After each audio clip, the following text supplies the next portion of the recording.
Question number 3 कह रहा है एबीसीडी इज अ रेक्टेंगल बच्चों। ओके, तो बना लेते हैं बच्चों, एबीसीडी एक रेक्टेंगल है हम लोग के पास, सही है, बना लीजिए, ये लीजिए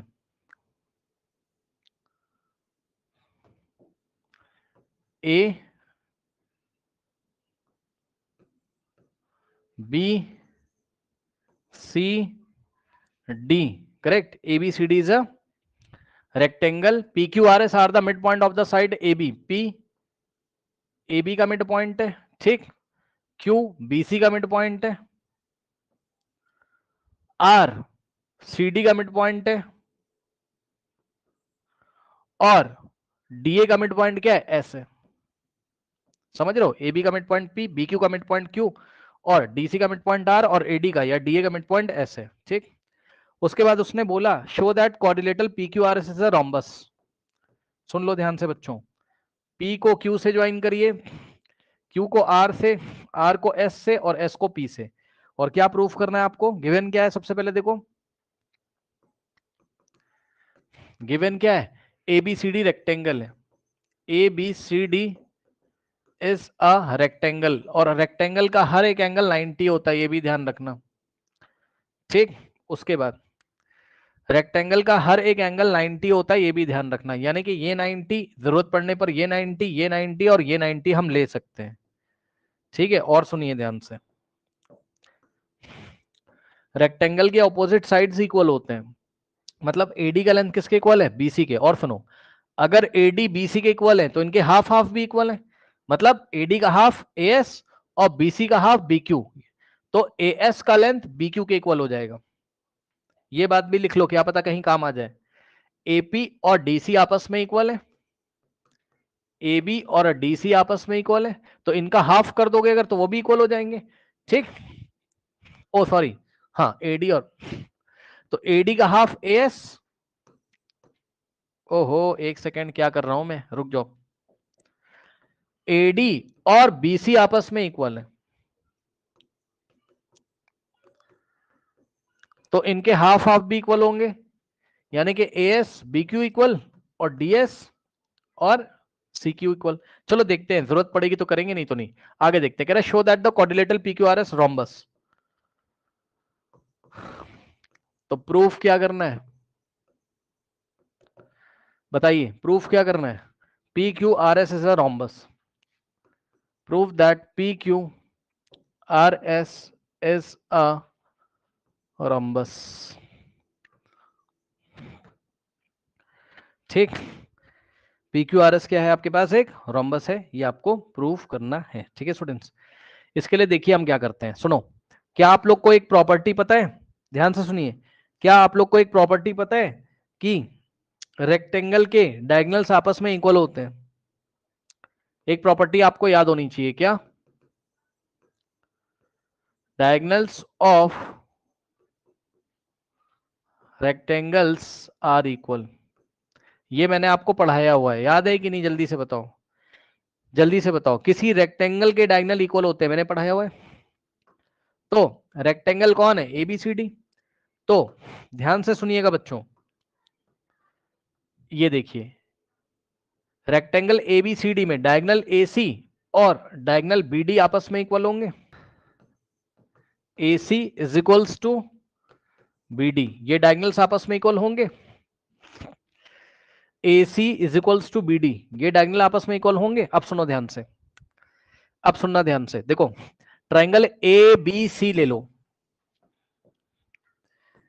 इन ट्राइंगल ए बी सी, हाँ भाई, ट्राइंगल ए बी सी में ए बी का मिड पॉइंट क्या है, P, और BC का मिड पॉइंट क्या है, Q, तो PQ को ज्वाइन करोगे, देख लो भाई, P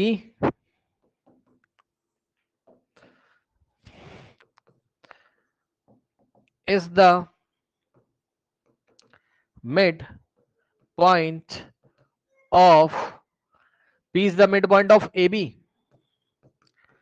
and Q is the midpoint of BC.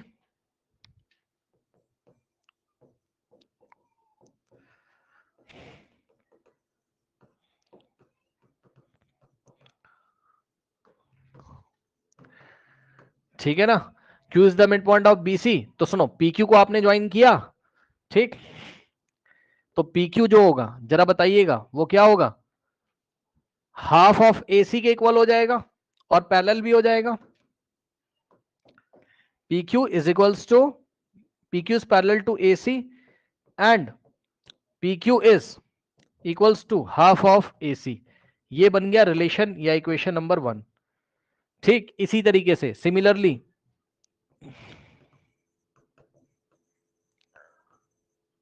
अब बताइए, अगर आप ट्राइंगल ADC ले लोगे, ठीक, इन ट्राइंगल ADC अगर आप ले लोगे तो बताओ AD का मिड पॉइंट क्या है S और DC का मिड पॉइंट R है, तो SR क्या हो जाएगा बताओ, parallel to AC and SR is equals to half of AC by mid point theorem. लिख दीजिएगा बाय मिड पॉइंट थ्योरम। ठीक, using mid point theorem, using mid point theorem. ठीक, using mid point theorem.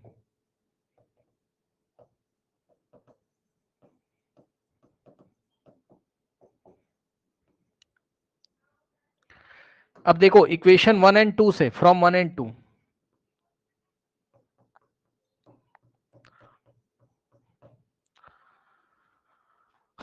From 1 and 2 जरा मुझे बताना, ये देखो SR भी हाफ ऑफ AC है और PQ भी हाफ ऑफ AC है। मैं नेक्स्ट पेज पे आपको दिखाता हूं। देखो मैंने क्या बोला आपसे, SR भी क्या है, हाफ ऑफ AC है ना, और ध्यान सुनो PQ भी क्या है, हाफ ऑफ AC है। ठीक, एक काम करते हैं, डायग्राम को कॉपी कर लेते हैं। अब एक बात बताओ, ध्यान से चेक करना बच्चों, ये इंफॉर्मेशन आपने लिखी। अब सुनो एक बात बताओ, क्या था, AC किसके इक्वल था, BD के इक्वल था। AC is equals to BD था, तो आप क्या करोगे, इसी में हाफ ऑफ इक्वल टू लगा के हाफ ऑफ AC की जगह क्या लिख सकते हो आप, BD, और यहां पर हाफ ऑफ AC की जगह क्या लिख सकते हो, BD। इसको बना लो थर्ड इक्वेशन और इसको बना लो फोर्थ इक्वेशन। नहीं एस आप चलो बना लो, कोई दिक्कत नहीं, बना लो कोई दिक्कत नहीं। ठीक, और दिखाऊं एक चीज सिमिलरली, यहां से आप एक काम कर लो, रुक जाओ मैं आपको बताता हूं, सुनो। पता है ऐसा आप कहीं कंफ्यूज तो नहीं हो गया आप, हमें इसको रोम्बस दिखाना है ना, PQRS को, तो हमें all the sides of rhombus equal दिखाने, हमारा ये टारगेट है, चारों साइड हमें इक्वल दिखाने हैं। तो एक काम करो, आराम आराम से, ऐसे मत करो, रुक जाओ मैं बता रहा हूं, ऐसे मत करो, कंफ्यूज हो जाओगे ना तुम, रुक जाओ। तुम ऐसे करो, पता है क्या, सुनो, SR जो है हाफ ऑफ AC है और PQ भी हाफ ऑफ AC है। SR AC के पैरेलल है और PQ भी AC के पैरेलल है। तो इसका क्या मतलब है, फ्रॉम इक्वेशन 1 एंड 2 जो PQ है और SR है वो आपस में इक्वल भी हो जाएंगे और पैरेलल भी हो जाएंगे, क्योंकि दोनों सेम ही लाइन, दोनों सेम लाइन AC के पैरेलल भी है और इक्वल भी है। तो फ्रॉम 1 एंड 2, क्योंकि ये देखो ना SR is parallel to AC भी तो है और PQ is parallel to AC भी तो है। ठीक, तो फ्रॉम 1 एंड 2, ये 1 है मान लो और ये 2 रिलेशन है, फ्रॉम 1 एंड 2 क्या हो जाएगा बताओ, SR जो है किसके इक्वल होगा, PQ के, एंड SR किसके पैरेलल होगा, PQ के। सही, बात समझ रहे हो कि नहीं बताओ। SR PQ के इक्वल भी हो गया, ये देखो SR PQ के इक्वल भी हो गया और SR PQ के पैरेलल भी, यानी कि PQRS पैरेललोग्राम के लिए क्वालिफाई हो गया। Okay, hence PQRS is a parallelogram, क्योंकि एक side one pair of opposite side equal भी दिखा दिया, पैरेलल भी दिखा दिया, SR PQ के पैरेलल भी और इक्वल भी। ठीक, तो PQRS इज अ पैरेललोग्राम, इसको हमने पैरेललोग्राम दिखा दिया। अब PQRS को यदि हमने पैरेललोग्राम दिखा दिया है, बस दिखा दिया तो दिखा दिया यार, क्या हो गया। ठीक, दिखा दिया तो दिखा दिया। अब सुनो, अब देखो जरा ट्राइंगल, अब मैं पूरा नहीं कर रहा हूं, समझ जाओ, ट्राइंगल ADB में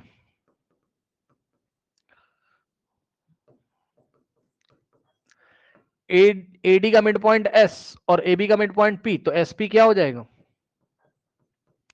पैरेलल टू बीडी हो जाएगा, और एसपी हाफ ऑफ बीडी भी हो जाएगा।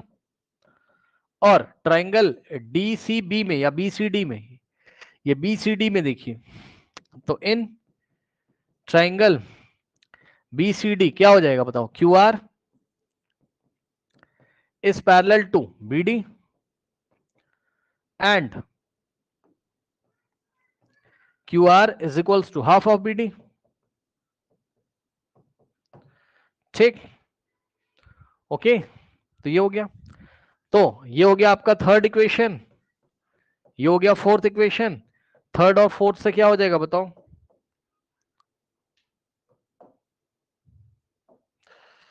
फ्रॉम थर्ड एंड फोर्थ,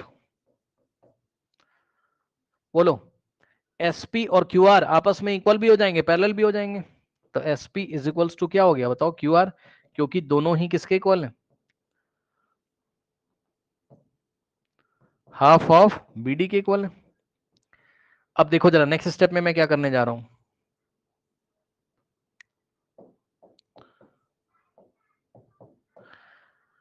यहां क्यू आर, देखो नेक्स्ट स्टेप में मैं क्या करने जा रहा हूं, ध्यान सुनिएगा। SP is equals to Q R is equals to half of BD है। अब बताओ तुम बीडी की जगह क्या लिख सकते हो बताओ, हाफ तो ऐसे ही रहेगा, बीडी की जगह क्या लिख सकते हो बोलो, कहां गया, यस, बीडी की जगह क्या लिख सकते हो, तो ये बीडी की जगह एसी लिखा। अब सुनना ध्यान से, हाफ एसी की जगह आप क्या लिख सकते हो, एसआर, और हाफ एसी की जगह तुम क्या लिख सकते हो, पीक्यू भी।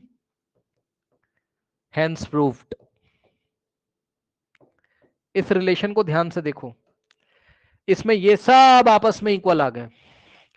बीडी की जगह हाफ एसी लिखा, और हाफ एसी किसके इक्वल है, एसआर के इक्वल भी, पीक्यू के भी इक्वल भी, यानी कि सब कुछ आपस में इक्वल है, यानी कि एसपी क्यू आर एसआर और पीक्यू, ये वाला एसपी येलो कलर से जो दिख रहा है, पीक्यू क्यू आर और एसआर चारों साइड्स आपस में इक्वल है। हेंस हेंस क्या हो जाएगा, P Q R S is a rhombus. बात समझ में आई कि नहीं आई बताइए।